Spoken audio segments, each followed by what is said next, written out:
أعوذ بالله من الشيطان الرجيم. بسم الله الرحمن الرحيم. الحمد لله الذي دل على ذاته بذاته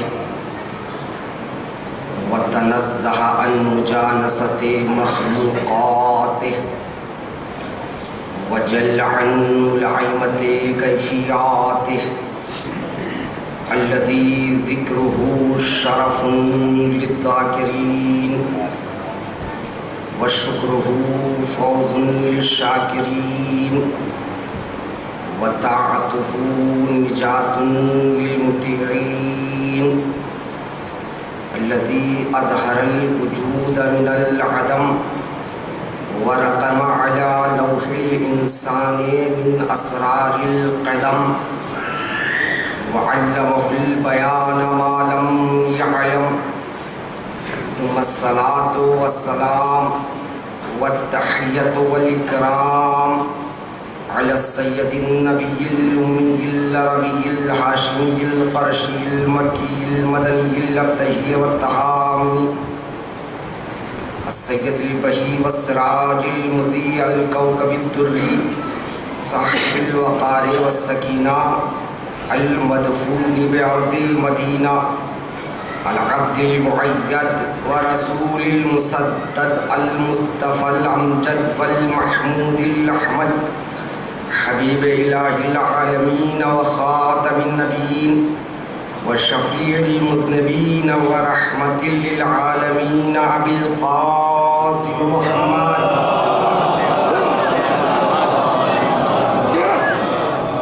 وآله الطيبين الطاهرين المعصومين المظلومين المنتخبين الصابرين الشاكرين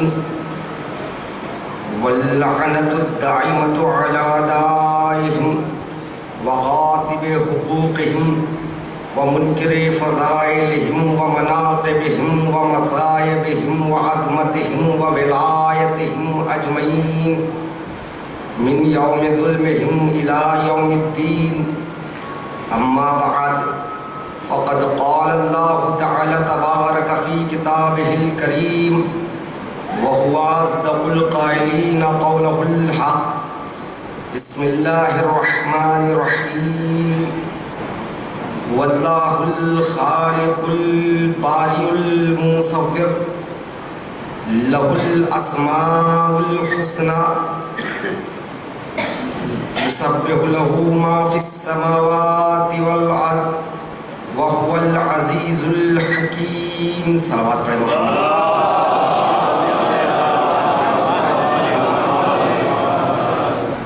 حضرات،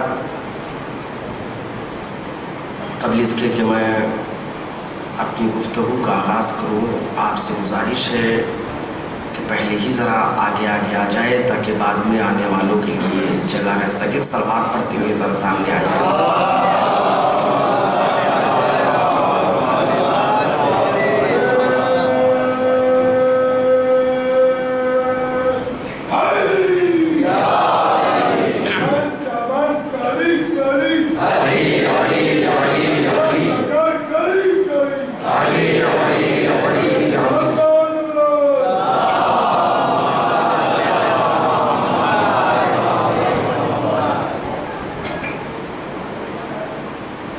حضرات گرامی قدر،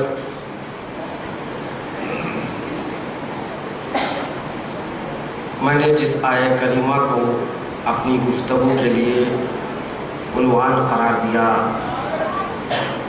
سورہ مبارکہ حشر کی آخری یعنی 22ویں آیہ کریمہ ہے.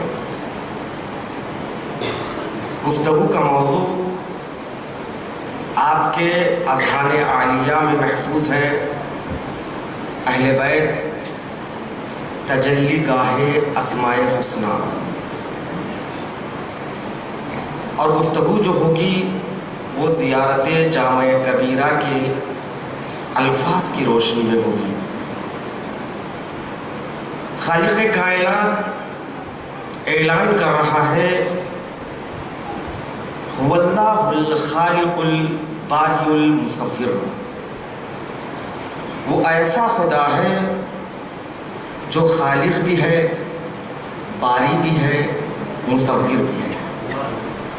تین چیزیں ہیں، خالق ہونا، باری ہونا اور مصور ہونا۔ خالق یعنی خلق کرنے والا، پیدا کرنے والا، باری کہتے ہیں ایجاد کرنے والا،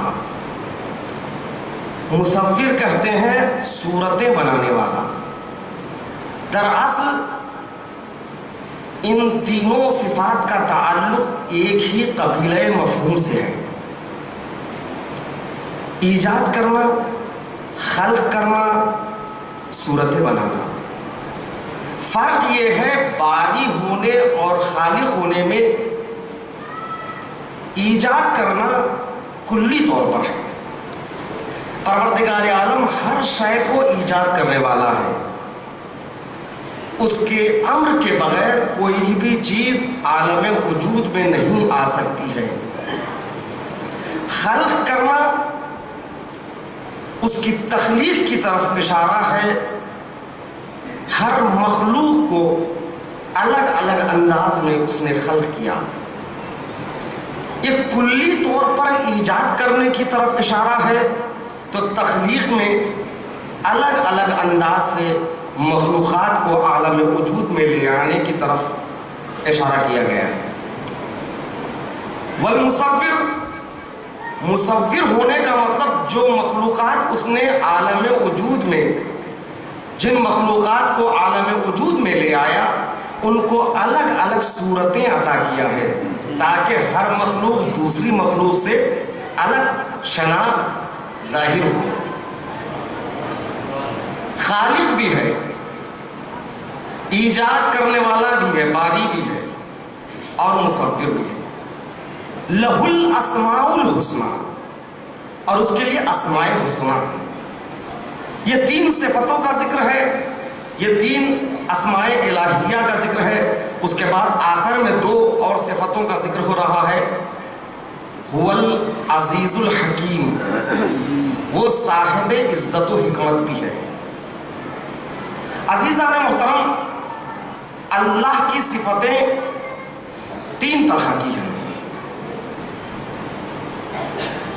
تین طرح کی صفتیں اللہ کی ہیں، کچھ اسماء، کچھ صفات جن کو کہتے ہیں اسماء تنزیہی، یعنی جن اسماء سے اس بات کا پتہ چلتا ہے جو نقائص انسان میں ہیں وہ اللہ میں نہیں، جو نقائص دیگر مخلوقات میں ہیں وہ اللہ میں نہیں۔ جیسے غنی ہونا، انسان فقیر ہے، ہر مخلوق فقیر ہے، لیکن پروردگار عالم غنی بالذات ہے، وہ محتاج نہیں۔ یہ ہے اس میں تنزیہی۔ اور اس کے بعد کچھ صفات ہے صفات ذاتی۔ صفات ذاتی کا مطلب اس کے ذات سے متعلق ہے، جیسے اس کا علیم ہونا، اس کا قدیر ہونا، اس کا قادر ہونا، اس کا حی ہونا، یعنی یہ وہ صفات ہے جن کا تعلق اس کی ذات سے ہے۔ اور تیسری قسم جو ہے وہ اسماء فعلی، صفات فعلی سے ہے جن کا تعلق، یعنی پروردگار عالم کے وہ صفات جن کا تعلق اللہ کے افعال سے ہے۔ جب اس نے اس فعل کو انجام دیا تو اس فعل کے اظہار کے ساتھ یہ صفت سامنے آیا، یہ صفت ہمارے سامنے آئی۔ جیسے رازق، رزق دیا تو رازق کہلایا، کرم کیا تو کریم کہلایا، حلم کیا تو حلیم کہلایا۔ تو تین طرح کی صفتیں، کچھ تنزیہی ہیں، کچھ ذاتی ہے، اور کچھ صفتیں فعلی ہے۔ تو پروردگار عالم کی ذات میں ہم غور و فکر نہیں کر سکتے، یعنی وہ کیسا ہے، کب سے ہے، کس طرح ہے، وہ ہے، بس اس سے آگے آپ غور نہیں کر سکتے۔ یعنی مخلوقات کی عقلیں قادر نہیں ہیں کہ اللہ کی ذات میں غور و فکر کر سکے. پھر اس کو کیسے پہچانیں گے؟ اس کے صفات سے اس کو پہچانا جائے گا. اب سوال یہ ہے کہ اللہ کی جتنی صفتیں ہیں وہ عین ذات ہے. صفت ذات سے الگ نہیں ہے. جب صفت ذات سے الگ نہیں ہے تو جو صفت ہے وہ ذات ہے. تو پھر صفتوں میں غور و فکر کرنا یعنی ذات میں غور و فکر کرنا ہے. اظہار کہہ دیا ہے کہ ذات میں ذات پروردگار عالم میں غور و فکر ناممکن ہے تو پھر صفتوں میں کیسے ممکن ہے؟ تو یہی مرحلہ ہے. یعنی جو صفات ذاتی ہے اس میں غور و فکر آپ کر نہیں سکتے, آپ سوچ نہیں سکتے. وہ زندہ ہے تو کیسے زندہ ہے, وہ قادر ہے تو کیسے قادر ہے. بس جو صفات فعلی ہیں ان صفات فعلی میں غور و فکر کرو اور اس کو پہچانو. اس عالم کو کوئی رزق دے رہا ہے تو کوئی رازق ہے, کوئی رحمتوں کو نازل کر رہا ہے تو کوئی رحیم ہے, جو کرم کی اگر کوئی بارش کر رہا ہے تو کوئی کریم ہے. تو ان صفات میں غور و فکر کرنے کے بعد اس تک پہنچنا ہے. اور یہ وہ صفات ہے جن صفتوں کے مظہر اگر کوئی ہے تو اہل بیت کہتے ہیں وہ ہم ہیں. ہم ہیں نحن باب اللہ. امام جعفر الصادق علیہ الصلوۃ والسلام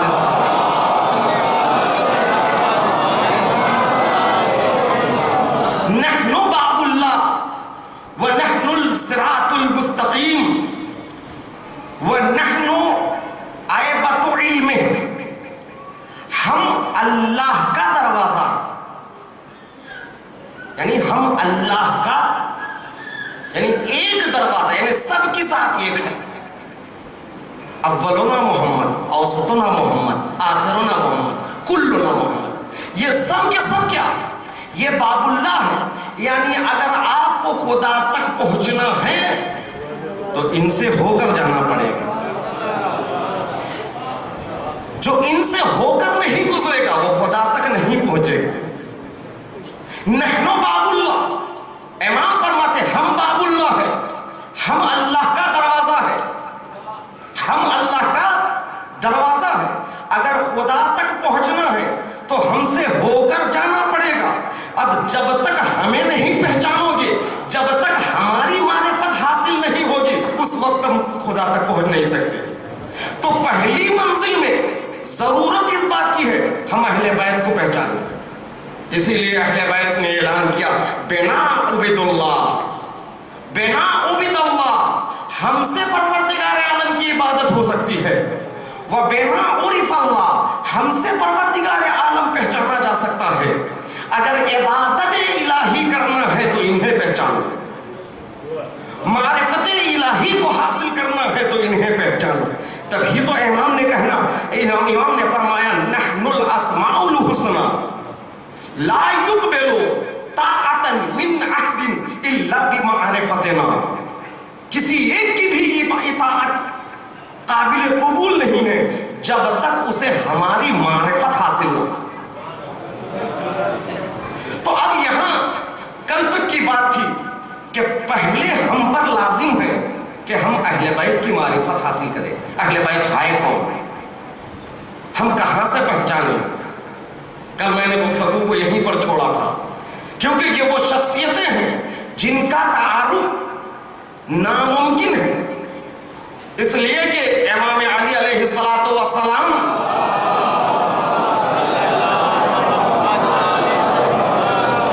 خود یہ اعلان فرما رہے ہیں ينحدر عني السیل ولا يرقى الی الطیر. میں اس منزل پر ہوں, میں اس مقام پر ہوں جہاں سے چشمہائے علم پھوٹ کر نکلتے ہیں. ولا یرقى الی الطیر, اور مجھ تک کسی بھی طائر فکر کی پرواز ناممکن ہے. عزیزان محترم غور فرمائیے, مولا کا جملہ ہے, صاحبان علم و ادب تشریف فرما ہے. کلام امام کلام ہوتا ہے, کلام امام کلام ہے, جس کے لیے محققین نے فرمایا دون کلام الخالق، یہ کلام خالق کے نیچے ہے، وہ فوق کلام المخلوق، کلام مخلوق کے اوپر ہے، یعنی جو عبد و معبود کے درمیان جو واسطہ ہے وہ کلام علی۔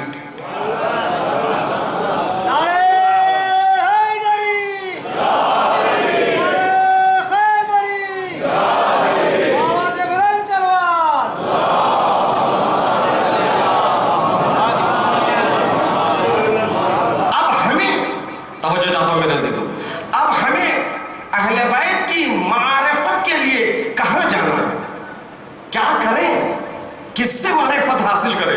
امام تو فرما رہے ہیں ہم تک کوئی نہیں آ سکتا۔ ولا یرقا الی الطیر، طیر کہتے ہیں پرندے کو، طیر کہتے ہیں طائر عقل کو، یعنی طائر عقل کی پرواز مجھ تک ناممکن ہے، اس مقام پر ہے مقام امام۔ توجہ چاہتا ہوں میرے عزیزوں، اب یہاں پر محققین کا یہ کہنا ہے کہ غور و فکر کرنے کے لحاظ سے انسان 3 گروہوں میں تقسیم ہوا ہے۔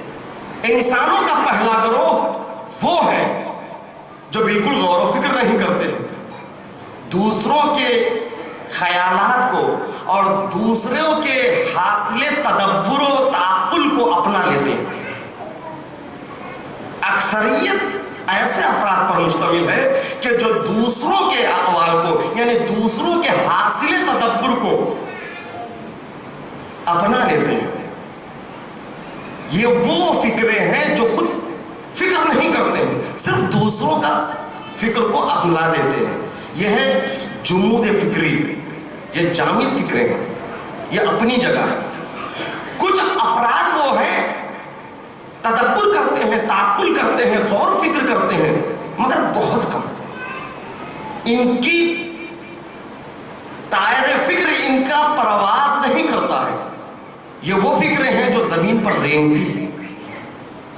کچھ جمود رکھتی ہیں، کچھ فکریں رینگتی ہیں، اور لاکھوں میں کروڑوں میں کچھ لوگ ہوتے ہیں جن میں بلند پروازیاں ہوتی ہیں۔ آپ غور فرمائیے کہ ہمارے ہاتھ میں موبائل ہے، شب و روز اس سے گفتگو کرتے ہیں، بگڑ گیا تو بنانے والے تو مل جاتے ہیں۔ یہاں پر اسی موبائل سے 3 قسم کے افراد کو آپ سمجھ سکتے ہیں۔ کچھ تو وہ ہیں کچھ نہیں جانتے ہیں، ایک اچھی چیز بازار میں آ گئی ہے ہم نے لے لیا۔ کچھ وہ لوگ ہیں تھوڑا بہت بنانا جانتے ہیں اگر بگڑے۔ کچھ وہ ہیں بالکل اس سسٹم کو سمجھا، کس طرح ہواؤں کے ذریعے آواز کو، کس طرح ہواؤں کے ذریعے اپنی تصویروں کو ادھر سے ادھر کرے۔ جو اس سسٹم کو سوچا، جو اس طریقہ کار کو جنہوں نے سوچا، وہ کتنے افراد ہوں گے؟ لاکھوں میں 2 چند ہوں گے، یعنی جن کی فکریں قابل پرواز ہے وہ لاکھوں میں چند ہے۔ اب مولا کائنات یہ فرما رہے ہیں وَلَا يَرْقَ إِلَيَّ الطَّيْرُ، مجھ تک طائر فکر کی پرواز ناممکن ہے۔ نہ ان سے خطاب ہے جو جنود کے شکار ہے، نہ ان سے خطاب ہے جن کی فکریں رینگتی ہیں، بلکہ خطاب ان سے ہے جن میں بلند پروازیاں ہیں۔ جن میں بلند پروازیاں ہیں وہ بھی مجھ تک نہیں آ سکتے۔ سلوات پڑھے محمد والے محمد۔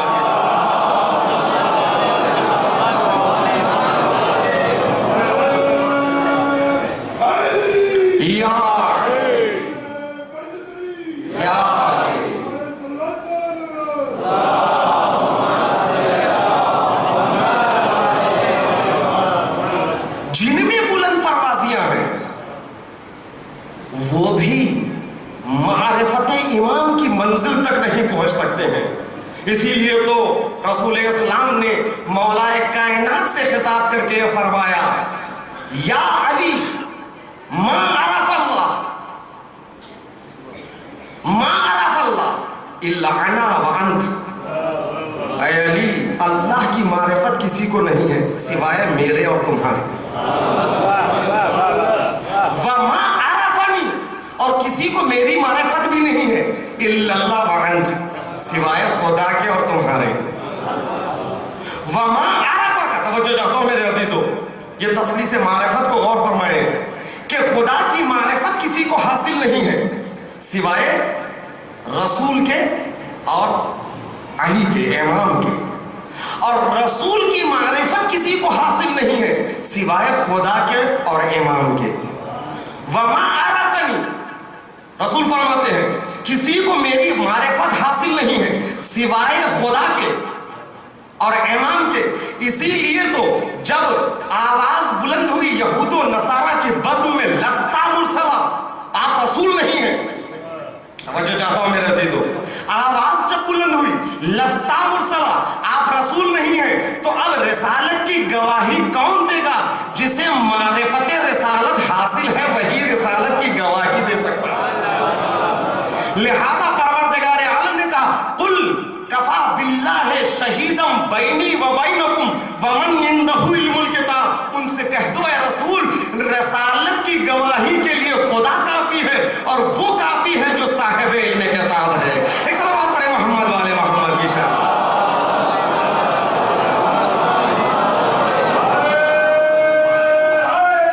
یا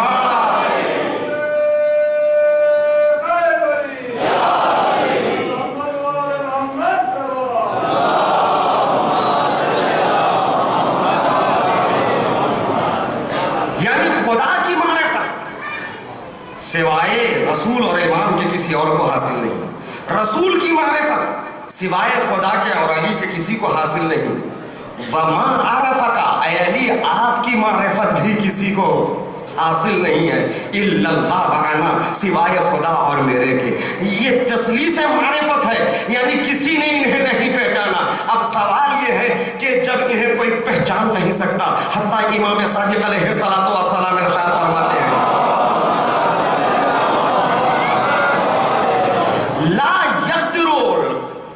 لا يقدر الخلائق على معرفت کنہ صفت اللہ. خلائق یعنی دنیا کی تمام مخلوقات میں یہ قدرت نہیں ہے کہ وہ صفت الہی کی معرفت کو حاصل کر سکے. فَكَمَا لَا يَقْدِرُ عَلَى مَعْرِفَةِ صِفَةِ اللَّهِ فَكَذَلِكَ لَا يَقْدِرُ عَلَى مَعْرِفَةِ كُنْهِ صِفَةِ الرَّسُولِ. جس طرح صفت پروردگار عالم کی معرفت ناممکن ہے، اسی طرح صفت رسول کی معرفت بھی ناممکن ہے. فَكَمَا لَا يَقْدِرُ عَلَى كُنْهِ عَلَى مَعْرِفَةِ كُنْهِ صِفَةِ الرَّسُولِ فَكَذَلِكَ لَا يَقْدِرُ عَلَى مَعْرِفَةِ كُنْهِ صِفَةِ الْإِمَامِ. جس طرح رسول کی صفت یعنی کنہ کہتے ہیں حقیقت کو، حقیقت صفت رسول کی معرفت جس طرح ناممکن ہے، اسی طرح حقیقت صفت امام کی معرفت بھی ناممکن ہے. یہ احادیث ہے، اور بھی اس طرح کے احادیث کتب احادیث میں موجود ہے کہ کسی کو حاصل نہیں ہے اہل بیت کی معرفت سوائے خدا کے اور رسول کے. اب سوال یہ ہے کہ ہمیں حکم ہو رہا ہے من ماتا ولم یعرف امام زمانہ ماتا میتۃ جاہلیہ. جو اپنے زمانے کے امام کو پہچانے بغیر، معرفت کے بغیر مر جائے، اس کی موت جاہلیت کی موت ہے. اس کی موت جاہلیت کی موت ہے، جہالت نہیں، جاہلیت کہتے ہیں دور اسلام، آغاز اسلام سے پہلے کا زمانہ جس میں یا تو انسان مشرک تھا یا کافر تھا. امام کی معرفت کے بغیر اگر کوئی مر جائے اپنے زمانے کے امام کی معرفت کے بغیر، وہ جاہلیت کی موت مرا ہے. اور اعلان یہ بھی ہو رہا ہے من زارا قبر الحسین عارفا بحقہ فلہ الجنہ. جو بھی امام حسین کی قبر کی زیارت کرے گا عارفا بحقہ، ان کی حق کی معرفت کے ساتھ، اس پر جنت واجب ہے. فلہ الجنہ. توجہ چاہتا ہوں میرے عزیزو، آیت اللہ جواد عاملی فرماتے ہیں یا لہو میں جو لام ہے نا، یہ لام ملکیت کے لیے، یہ نہیں کہا امام نے، وہ مستحق جنت ہے. معرفت امام کے ساتھ جو امام کی زیارت کرے گا وہ مستحق جنت نہیں ہے. فَلَهُ الْجَنَّةُ لام لام ملکیت ہے، یعنی عربی میں ہے غلام لزید، زید کا غلام، یعنی یہ زید یہ غلام ہے، غلام زید کی ملکیت میں. کتاب لزید، یہ کتاب زید کی ملکیت میں ہے. اسی طرح یہ فرمایا لہ الجنہ، جنت کا مستحق نہیں، وہ جنت کا مالک بن جائے گا. من سارا قبر الحسین عارفا بحقہ فلہ الجنہ. معرفت ضروری ہے. اب یہاں پر دیکھیے یہ تکلیف مالا یطاق تو نہیں. ایک جانب تو یہ کہا جا رہا ہے لا یرقا الی الطیر، ہم تک کوئی پہنچ نہیں سکتا، ہماری معرفت کسی کو حاصل نہیں ہو سکتی. اور دوسری جانب یہ کہا جا رہا ہے معرفت حاصل کرو، اگر نہیں کرو گے تو جاہلیت کی موت مرو گے، کفر کی موت مرو گے، شرک کی موت مرو گے. پروردگار کیا کیا جائے؟ ایک جانب تو یہ کہا جا رہا ہے معرفت ناممکن ہے، دوسری جانب یہ حکم ہو رہا ہے معرفت حاصل کرو. تو عزیزان محترم مطلب کیا ہے؟ مطلب بالکل صاف ہے، ہم نہیں پہنچ سکتے ان تک جہاں پر یہ ہستیاں ہیں. اس مقام تک ہماری عقلیں نہیں جا سکتی، مگر وہ ہمیں جتنا سمجھا دے اتنا سمجھو، جتنا وہ ہمیں بتا رہے ہیں، اپنا تعارف کروا رہے ہیں، اتنا سمجھو. کہاں تعارف کروائیں گے؟ یہی زیارت جامع کبیرہ ہے، جہاں پر یہ امام امامت کی منزلت کو پہچانوا رہا ہے، بتا رہا ہے امام کون ہے، امام کی منزلت کیا ہے. صلوات پڑھے محمد والے محمد.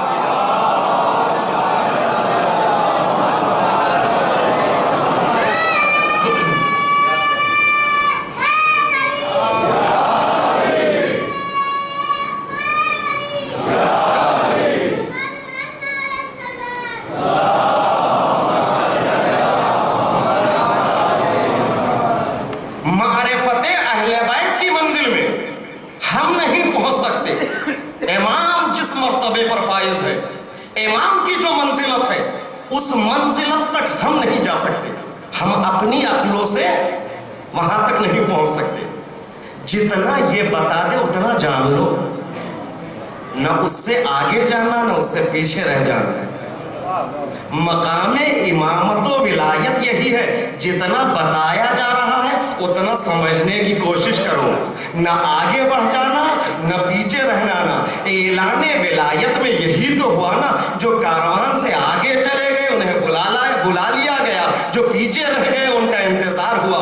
اس لیے کہ نہ آگے بڑھو نہ پیچھے ہٹ جاؤ، جتنا تمہیں بتایا جا رہا ہے اتنا ہی سمجھو، جتنا تعارف کروایا جا رہا ہے اتنا سمجھ لو. اور یہ بھی نہ سمجھنا جتنا تمہیں بتا رہے ہیں وہی ان کی منزل ہے. یہ بھی نہ سمجھنا کہ تمہیں جتنا بتایا جا رہا ہے یہی یہ منزل ہے. جتنا ہم سمجھ سکتے ہیں اتنا ہمیں بتایا جا رہا ہے. پہلی کلاس کے طالب علم کو جب ٹیچر کلاس میں آ کر درس دیتا ہے تو کیا پڑھاتا ہے؟ ابتدائی باتیں پڑھاتا ہے، بالکل ابتدائی باتیں، اے سے ایپل، بی سے بیٹ، سی سے کیٹ، یہی چیزیں تو پڑھاتا ہے. مگر سوال یہ ہے جو پڑھا رہا ہے کیا اتنا ہی جانتا ہے؟ جو پڑھا رہا ہے کیا اتنا ہی جانتا ہے؟ نہیں، وہ بہت کچھ پڑھا ہوا ہے مگر اتنا بتا رہا ہے جتنا اس کلاس کے بچے سمجھ سکتے ہیں. جتنا سمجھ سکتے ہیں انہیں اتنا بتایا جا رہا ہے. اسی طرح اہل بیت کی معرفت ہم اپنی عقل سے حاصل نہیں کر سکتے.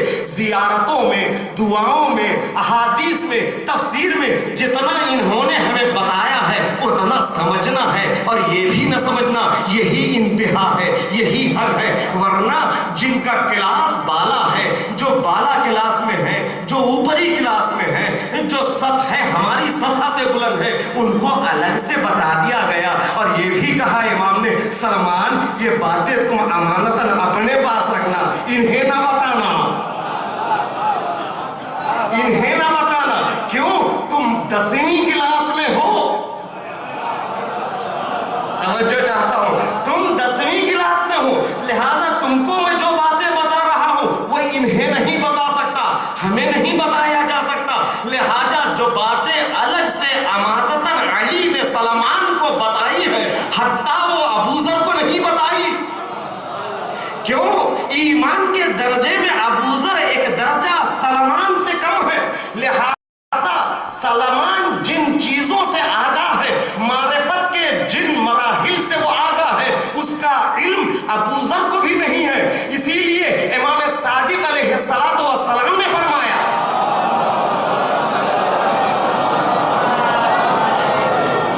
لو علم ما فی قلب سلمان، لو علم ابوذر ما فی قلب سلمان لقتلہ. اللہ اکبر، عجیب منزل ہے. مولا فرماتے ہیں اگر ابوذر کو پتہ چل جائے سلمان کے دل میں کیا ہے تو ابوذر سلمان کا قتل کر دیں گے.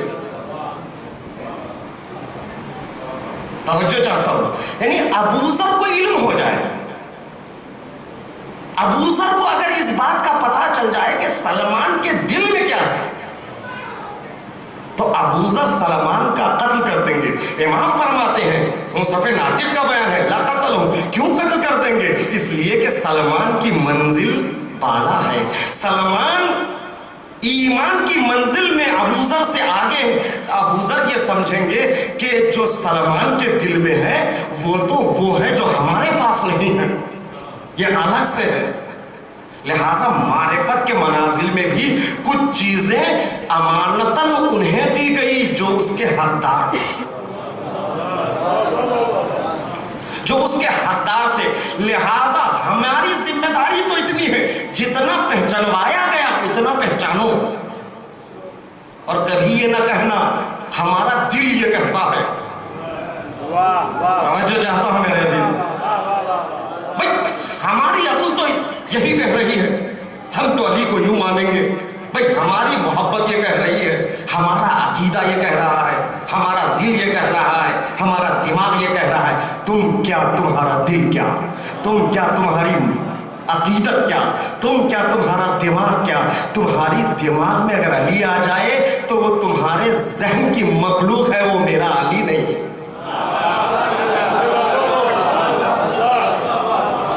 اگر تمہاری عقل میں علی آ جائے وہ تمہارے ذہن کی مخلوق ہے، وہ علی نہیں. علی کسی کے دل و دماغ میں نہیں آ سکتا، اس لیے کہ اس منزل پر ہے جہاں تک عقل پہنچ ہی نہیں سکتی. لہذا اگر کوئی اپنی عقل سے علی کو سمجھنا چاہتا ہے تو وہ مولائی نہیں، وہ مقصر ہے. وہ مولائی نہیں ہے، وہ مقصر ہے. حقیقی مولائی تو وہ ہے جتنا امام نے انہیں بتا دیا اتنا وہ مان کر خاموش ہو گئے ہیں. ایک سلوات پڑھے محمد والے محمد.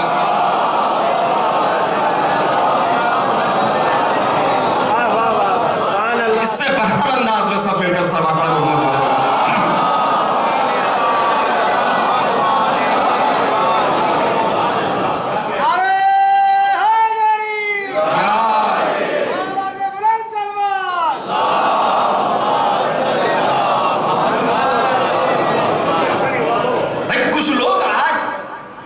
ایک نئی راہ کو اپنائے ہیں، کہتے ہیں ہم تو بس اتنا ہی جانتے ہیں، ہم تو یہی کہیں گے، ہمارا دل تو یہی کہہ رہا ہے. اور بڑے مولائی بنتے ہیں، بڑے مولائی بنتے ہیں. میرا عقیدہ ہے کہ میں سلام کے بجائے یا علی مدد کہوں گا. میرا دل کہتا ہے میں علی کو جل جلالہ لکھوں گا. میرا دل یہ کہہ رہا ہے. یہ تقصیر کی علامت ہے، یہ مقصر ہونے کی علامت ہے. یعنی جو کسی کے دل میں، کسی دل و دماغ میں نہیں آ سکتا اس کو دل و دماغ میں لانے کی کوشش کر رہے ہیں، اس تک نہیں پہنچ سکتے. لہذا یہاں پر ضرورت ہے کہ ہم معرفت اہل بیت کو حاصل کرنے کے لیے ان دعاؤں کو پڑھیں اور ان زیارتوں کو پڑھیں اور ان احادیث کو پڑھیں جہاں پر اہل بیت نے اپنا تعارف کروایا ہے. ہم کون ہیں؟ اگر ہم تمہاری سمجھ میں نہیں آئیں گے تو خدا بھی سمجھ میں نہیں آ سکتا. توحید اس وقت سمجھ میں آ سکتی ہے جب امامت سمجھ میں آ جائے. امام کے بغیر خدا بھی نہیں اسی لیے تو پروردگار عالم نے بھی اعلان کر دیا کنت کنزا مخفیا، میں چھپا ہوا خزانہ تھا، میں نے چاہا اپنے آپ کو پہچانواؤں، فخلقت الخلق، میں نے ایک خاص مخلوق کو پیدا کیا۔ تو عزیزان محترم، اللہ نے اپنی معرفت کے لیے ذریعہ بنایا تو اہل بیت کو بنایا ہے۔ جب تک انہیں نہیں پہچانو گے اس وقت تک خدا کو نہیں پہچانو گے۔ اسی لیے امام رضا علیہ السلام نے فرمایا، نیشاپور میں فرمایا لا الہ الا اللہ حصنی، لا الہ الا اللہ میرا مضبوط قلعہ ہے، اور حدیث قدسی ہے۔ امام رضا ارشاد فرماتے ہیں، آپ کے ذہنوں میں واقعہ موجود ہے، مجھے صرف اشارہ کر دینا ہے۔ لا الہ الا اللہ اللہ کا مضبوط قلعہ ہے۔ کب؟ بے شروطہا، امام نے فرمایا کچھ شرائط کے ساتھ مضبوط قلعہ ہے۔ وَأَنَا مِن شُرُوطِهَا، ان شرائط میں جو شرط ہے وہ میں ہوں۔ یعنی اگر امام کو پہچانو گے تو تمہارے لیے مضبوط قلعہ ہے، تمہارے لیے توحید مضبوط قلعہ ہے۔ اگر امام کو پہچانو گے یہ قلعہ مضبوط نہیں ہے تمہارا۔ تو ضرورت اس بات کی ہے ہم امام کو پہچانیں، امام ہے کون۔ لہذا امام عالی مقام نے اپنے زائر کو یہ زیارت تعلیم دیتے ہیں۔ زائر آتا ہے مولا کے پاس، عزم زیارت لے کر ایک مومن آتا ہے امام علی النقی علیہ السلام کے بعد۔ ذرا اور آ جائیے سامنے ایک سلوات پڑھتے ہوئے۔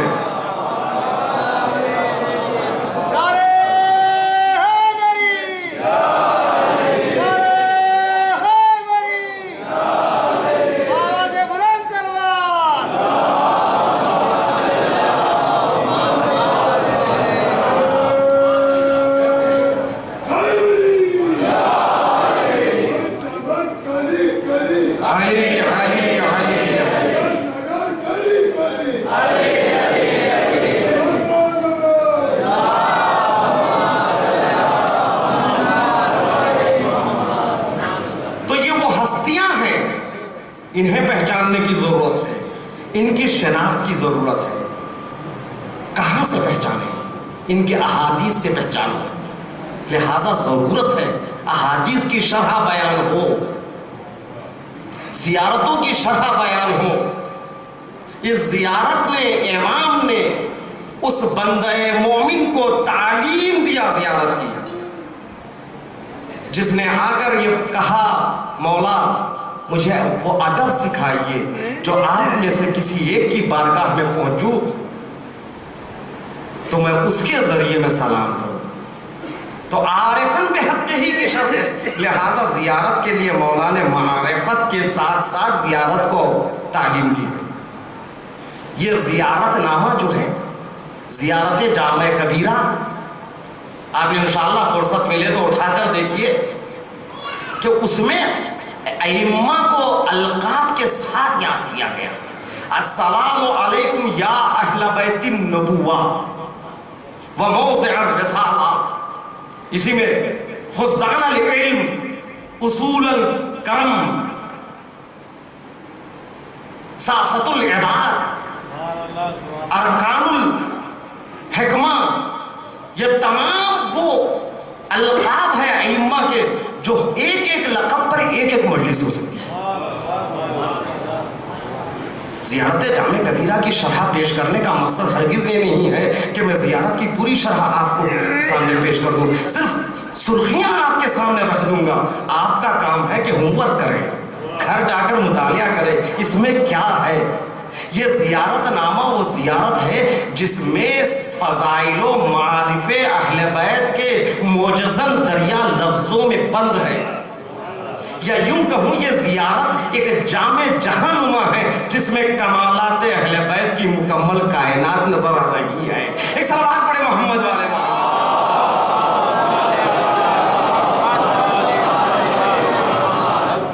وہ خزان العلم،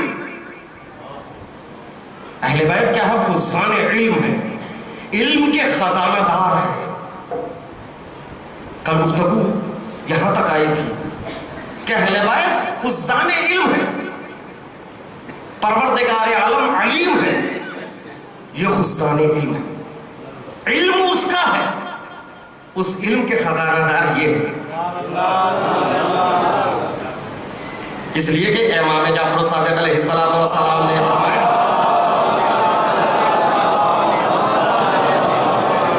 نحنو، بصائر الدرجات کی روایت ہے، نحنو عیبت علم، نحنو عیبت علم، ہم لوگ یعنی ہم اہل بیت، ہم ائمہ اللہ کے علم کے ظرف ہیں۔ عیبہ کہتے ہیں ظرف، علم اس کا ہے، اس کے علم کا ظرف جو ہے وہ قلوب ائمہ ہے۔ کیوں؟ اس لیے کہ اہل بیت نے اپنے آپ کو اتنا بلند کیا، اتنا بلند کیا، جو اللہ کا ارادہ ہے اس ارادے کے مطابق اپنے آپ کو کیا، یعنی اپنے وجود کو، اپنی زندگی کو سانچے ارادے الہی میں یوں ڈھال لیا کہ اللہ کا ارادہ ہی اہل بیت بن گئے۔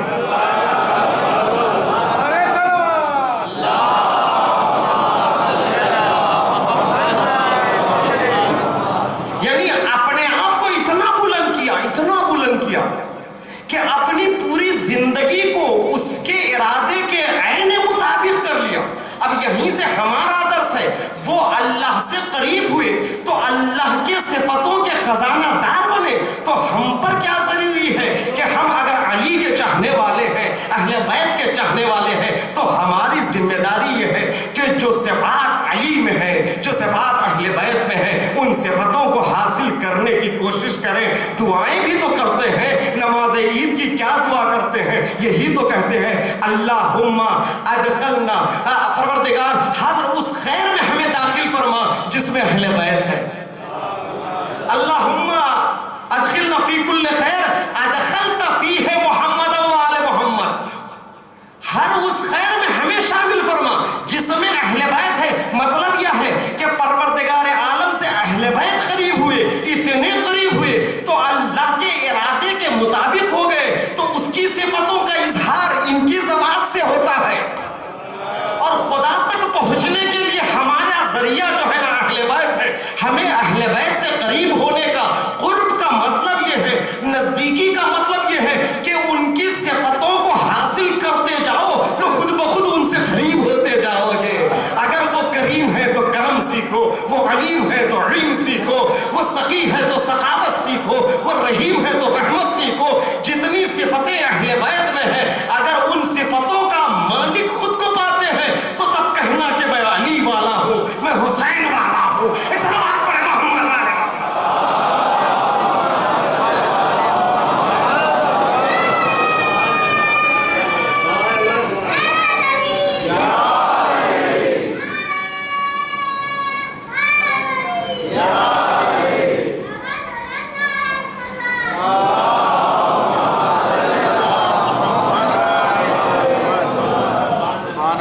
ضرورت اس بات کی ہے ہم تعلیمات اہل بیت سے آشنا ہو، جو ان کے صفات ہیں ان سے آشنا ہو، ان صفتوں کو اپنے اندر پیدا کر کے تب کہنا کہ ہم اہل بیت کے چاہنے والے ہیں۔ وہ کریم ہے، وہ رحیم ہے، وہ سخی ہے، سخاوت کرنے کے بعد کہنا کہ ہم راہ اہل بیت پر ہیں۔ لوگوں پر کرم کرنے کے بعد کہنا کہ ہم راہ اہل بیت پر ہیں۔ وہ صاحبان علم ہے، راسخون فی العلم ہے، اس علم کو حاصل کر کے کہنا کہ ہم راہ اہل بیت پر ہیں، ورنہ صرف ادعا بے معنی ہے۔ ہمارا ادعا بے معنی ہو جاتا ہے اگر عملی طور پر ان صفات کو ہم نے نہیں اپنایا۔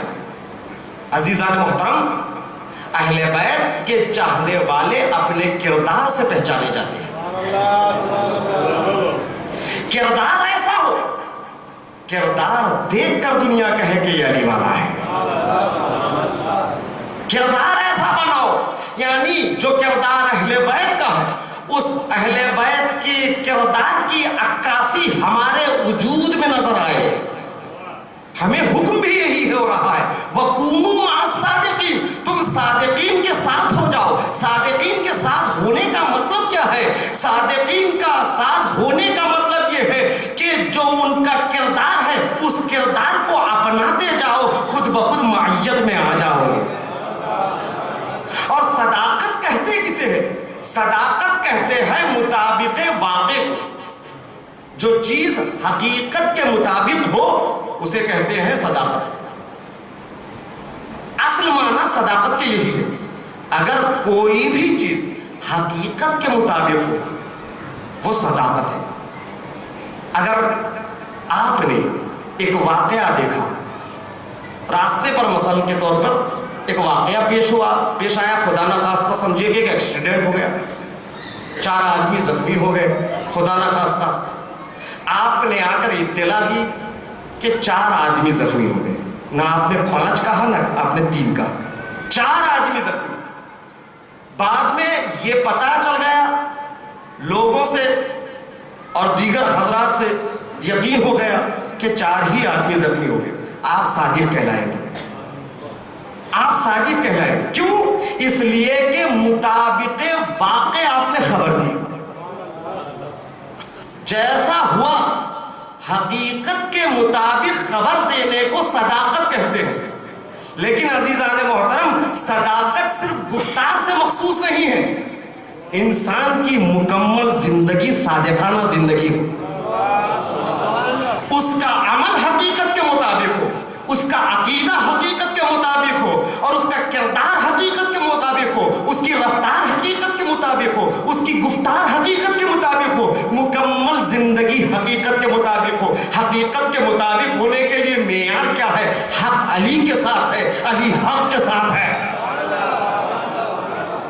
علی مع الحق والحق مع علی۔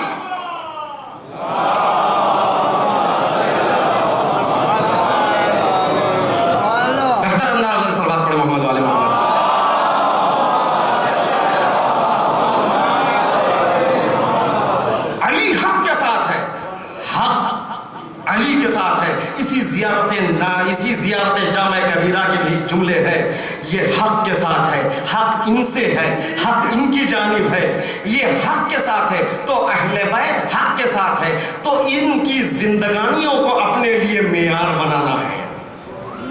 اگر ہمارا عقیدہ ان کے عقیدے کے مطابق ہے تو ہمارا عقیدہ صادق ہے، اگر ہمارے اعمال ان کے اعمال کے مطابق ہے تو ہمارے اعمال صادق ہے، اگر ہماری گفتار ان کی گفتار کے مطابق ہے تو ہم گفتار میں صادقانہ ہے، اگر ہمارا کردار ان کے کردار کے مطابق ہے تو ہمارا کردار صادقانہ ہے۔ یہ صادقین ہے۔ حقیقت کے مطابق زندگی ہونے کے لیے ضروری ہے کہ اہل بیت کو معیار بنائے، یہ حق ہے۔ اگر زندگی ان کے مطابق ہو جائے تو پھر کہنا کہ ہم علی والے ہیں۔ کردار سے پہچانے جاتے ہیں علی والے، یہ حق کے ساتھ ہے، حق ان کے ساتھ ہے۔ تو اپنے آپ کو صادق بنانا ہے۔ پوری زندگی تو صادقانہ کسی کی نہیں ہو سکتی، یہ تو صرف معصوم کی زندگی ہو سکتی ہے۔ یعنی پوری زندگی، یعنی ایک لمحے کے 1000ویں حصے میں بھی کوئی انسان خلاف ارادہ الہی عمل نہ کیا ہو۔ ممکن ہے کوئی زندگی ایسی ہو ایک لمحے کے 1000ویں حصے میں ارادہ الہی سے ہٹ کر کسی کی زندگی ہو؟ کیا مورخ بتا سکتا ہے کوئی زندگی ایسی ہے جو ارادہ الہی کے عین مطابق ہو؟ نہ مورخ بتا سکتا ہے، نہ تاریخ بتا سکتی ہے، نہ کوئی سیرت نگار بتا سکتا ہے۔ وہی بتا سکتا ہے جو دلوں کے راز سے آگاہ ہے، جو دلوں کے راز سے آگاہ ہے وہی بتا سکتا ہے۔ ہاں اس نے بتا دیا، کیا بتایا؟ وما تشاؤون الا ان یشاء اللہ۔ کچھ ہستیاں ایسی ہیں جو کچھ نہیں چاہتی ہے، وہی چاہتی ہے جو خدا چاہتا ہے۔ تو ایسی زندگانیاں ہیں جو مکمل زندگی صادقانہ ہے، وہی ہے جو اللہ کا ارادہ ہے، وہی ان کی زندگی ہے۔ امام محمد باقر علیہ الصلوۃ والسلام ارشاد فرماتے ہیں، امام ارشاد فرماتے ہیں کہ ان اللہ